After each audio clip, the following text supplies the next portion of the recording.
ओम नमः शिवाय। दोस्तों, हमारे YouTube चैनल भक्ति सागर में आपका बहुत बहुत स्वागत है। दोस्तों, आज हम आपको तिरुपति बालाजी मंदिर से जुड़ी कई रहस्य बताएंगे। भारत में कई चमत्कारी और रहस्यमयी मंदिर हैं, जिसमें दक्षिण भारत में स्थित भगवान तिरुपति बालाजी का मंदिर भी शामिल है।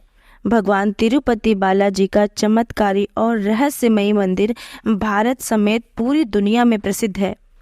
यह मंदिर भारतीय वास्तुकला और शिल्पकला का उत्कृष्ट उदाहरण है। तिरुपति बालाजी मंदिर भगवान विष्णु को समर्पित है।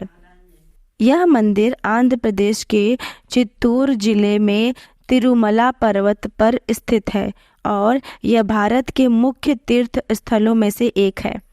तिरुपति बालाजी का वास्तविक नाम श्री वेंकटेश स्वामी है, जो स्वयं भगवान विष्णु है। धार्मिक मान्यताओं के मुताबिक भगवान श्री वेंकटेश अपनी पत्नी प्रज्ञावती के साथ तिरुमला में निवास करते हैं। मान्यता है कि जो भी भक्त सच्चे मन से भगवान वेंकटेश्वर से प्रार्थना करते हैं, उनकी सभी मुरादें पूरी हो जाती हैं।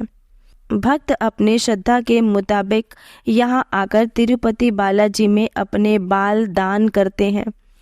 इस अलौकिक और चमत्कारिक मंदिर से कई रहस्य जुड़े हुए हैं।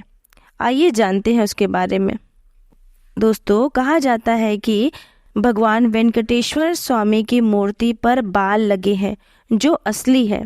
यह बाल कभी भी उलझते नहीं हैं और हमेशा मुलायम रहते हैं। मान्यता है कि यहाँ भगवान खुद विराजमान है। जब मंदिर के गर्भगृह में प्रवेश करेंगे तो ऐसा लगेगा कि भगवान वेंकटेश्वर की मूर्ति गर्भगृह के मध्य में है, लेकिन आप जैसे ही गर्भगृह के बाहर आएंगे तो चौंक जाएंगे, क्योंकि बाहर आकर ऐसा प्रतीत होता है कि भगवान की प्रतिमा दाहिनी तरफ स्थित है। अब यह सिर्फ भ्रम है या कोई भगवान का चमत्कार, इसका पता तो आज तक कोई नहीं लगा पाया। दोस्तों, मान्यता है कि भगवान के इस रूप में माँ लक्ष्मी भी समाहित है, जिसकी वजह से वेंकटेश्वर स्वामी को स्त्री और पुरुष दोनों के वस्त्र पहनाने की परंपरा है। तिरुपति बाला मंदिर में भगवान वेंकटेश्वर की प्रतिमा अलौकिक है। यह विशेष पत्थर से बनी है। यह प्रतिमा इतनी जीवंत है कि ऐसा प्रतीत होता है जैसे भगवान विष्णु स्वयं यहाँ विराजमान है। भगवान की प्रतिमा को पसीना आता है। पसीने की बूंदें देखी जा सकती हैं, इसलिए मंदिर में तापमान कम रखा जाता है।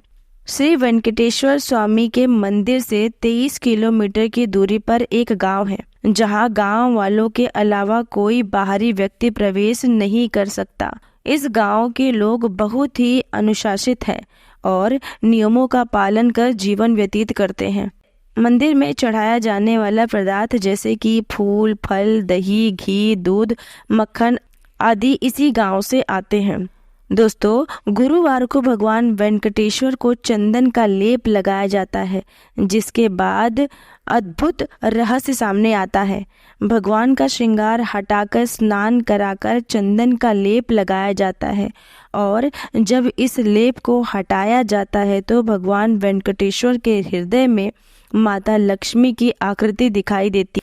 श्री वेंकटेश्वर स्वामी मंदिर में एक दिया हमेशा जलता रहता है और इससे चौंकाने वाली बात यह है कि इस दीपक में कभी भी तेल या घी नहीं डाला जाता। यहाँ तक कि यह भी पता नहीं है कि दीपक को सबसे पहले किसने और कब प्रज्वलित किया था। भगवान वेंकटेश्वर की प्रतिमा पर पचाई कपूर लगाया जाता है। कहा जाता है कि यह कपूर किसी भी पत्थर में लगाया जाता है तो पत्थर में कुछ समय में दरारें पड़ जाती हैं, लेकिन भगवान बालाजी की प्रतिमा पर पचाई कपूर का कोई प्रभाव नहीं पड़ता है। मंदिर के मुख्य द्वार के दरवाजे पर दाईं तरफ एक छड़ी है। इस छड़ी के बारे में मान्यता है कि बाल्य अवस्था में इस छड़ी से ही भगवान वेंकटेश्वर की पिटाई की गई थी, जिसकी वजह से उनकी ठोड़ी पर चोट लग गई थी। तब से आज तक उनकी ठोड़ी पर शुक्रवार को चंदन का लेप लगाया जाता है ताकि उनका घाव भर जाए। भगवान वेंकटेश्वर की मूर्ति पर कान लगाकर सुने तो समुद्र की लहरों की ध्वनि सुनाई देती है। यह भी कहा जाता है कि भगवान की प्रतिमा हमेशा नम रहती है। दोस्तों, अगर ये जानकारी आपको अच्छी लगी हो तो इसे लाइक और शेयर जरूर करिएगा। और अगर अभी तक आपने मेरे चैनल को सब्सक्राइब नहीं किया है तो इसे सब्सक्राइब कर लीजिए और नोटिफिकेशन बेल को ऑन कर लीजिए, ताकि भगवान से जुड़ी रहस्यमयी कहानियाँ आपको सबसे पहले मिले। मेरी वीडियो देखने के लिए आपका बहुत बहुत धन्यवाद।